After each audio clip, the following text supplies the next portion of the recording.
up towards 59. Were you there to volunteer, or you were just over there just to find her? I'm nosy.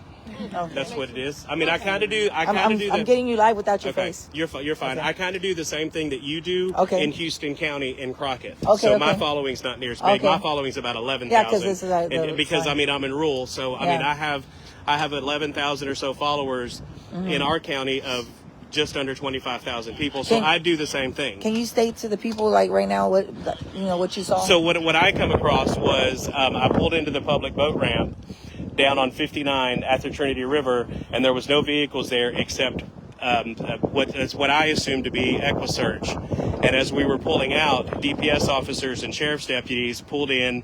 They parked. They got the suspect or whatever, McDougal out of the vehicle, and they walked towards the river. At that point, a police officer that was in the DPS car came over to us and asked us to move out of the way. At that point, we moved out of the way. We managed to get one short video, and then we went back up towards 59 on the boat ramp driveway, I guess. I'm not real familiar with what the terminology is on that. Okay. And then we sat there for a few minutes. I managed to get just a couple small, not very good quality pictures, and then they all left. And then I lost them whenever they got back on 59 to head towards Livingston. So y'all saw him bald-headed man? We did see him bald-headed. What was he wearing? Like an orange suit? He was wearing stripes. Stripes? Yeah, Okay, he was wearing stripes and shorts. Okay, stripes and shorts. Yeah. Okay. But we did see him, and I mean we didn't realize that anything was going to happen at that point down there because there was nobody there. There wasn't a single person there that looked like they were doing anything, and we just happened to be at that location. I mean, we see what he was doing. We couldn't see what he was doing. They had a vehicle blocking where he was at, and then we were probably at that point an eighth of a mile away from where they got him out of the vehicle because we didn't want to be in the way. Can you say your name? My name's Miguel Benavides. Okay, and you're kind of an independent. I'm kind of an independent journalist. Oh, so I can put you on here? Yeah, you're fine. You hey, we got a hood news peep that just saw McDougal off of the side of 59 over the Trinity River Bridge, and he saw the inmate, in shackles, pointing out towards something. We don't know yet, you guys. Yeah, that's what happened. They asked us to move, so we got out of the way. That way, we weren't in the middle of anything that was happening at that point. We wanted to make sure that we were out of the way because I know, like how the First Amendment stuff goes. You're free to video and all that stuff. Yeah. As you see fit, as long as you don't interfere with any kind of investigation.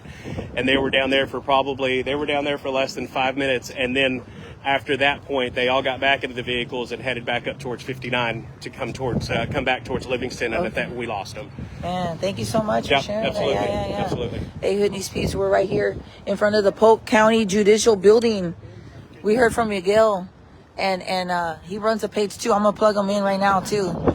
But we're here in front of the Polk County Judicial Center. We have better signal here, so thank goodness nothing's gonna cut off. Hi.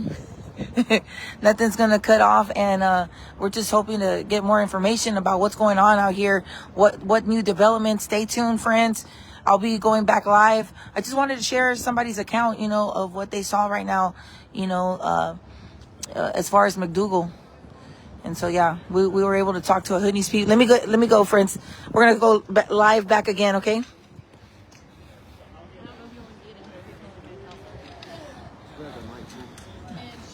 Hold on. Excuse me. Sorry. Grab this mic real quick. Hold on, friends. Let me mic up real quick.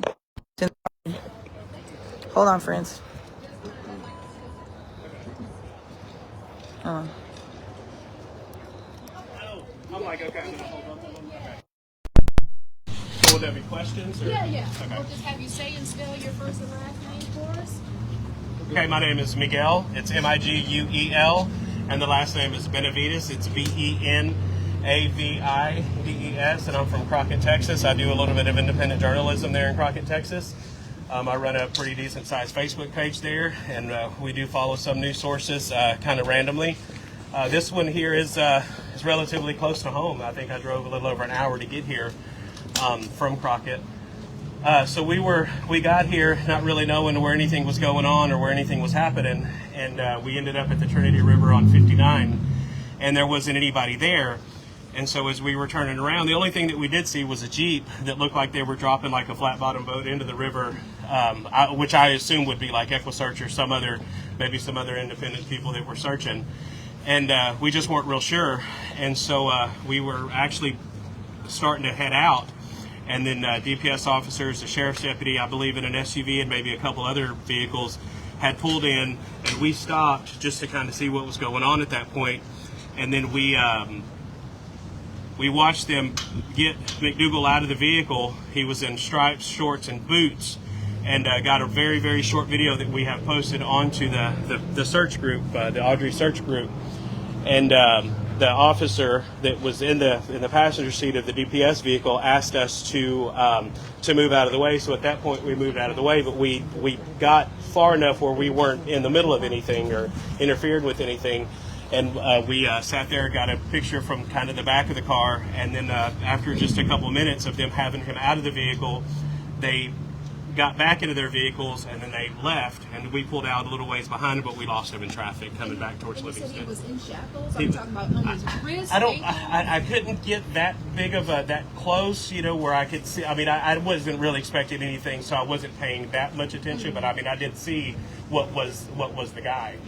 As a story that's impacting not only this community, but across the area, how important is it for you to just stay on top of this and follow this and hope for a positive end result? Well, you don't really realize the things that affect the people until it affects you very close to home. Now, I'm not from Polk County, but I am from not far from Polk County, so this is probably one of the biggest news stories that this area here has had in a while. Definitely a sad. I'm just sad with an understatement of how this feels for you right now. Yes, absolutely. It's a very sad situation. I mean, I have 7 nieces and nephews. I couldn't imagine what the family's going through, and then all the things that aren't answered at this point. And somebody out there knows something. Absolutely, somebody out there in the world knows something. What do you believe they were out there doing with him? Questioning him? I mean, I don't want to make assumptions, but what I would think is maybe he is finally ready to talk. If he is the actual guilty party, maybe he's ready at that point to say exactly what it is that's going on. Where maybe he said, hey, this is where something's happened or whatever, but I can't make those assumptions for him. I can't answer that for them. Miguel? It's Miguel Benavides. Thank you, Miguel. Thank you. Hey, can I get your name again? Yeah, it's Miguel. It's MIGU. All right, that's Miguel. That's a Hood News Pete, man. He called me, and I got angry because I'm getting all these calls from people.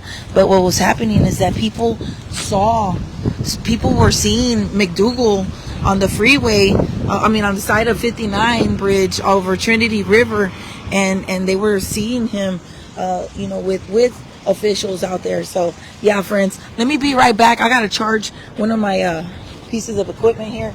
I'll be back. This is Grizzy right here in front of the Liberty County Judicial Center. I'll be right back, folks.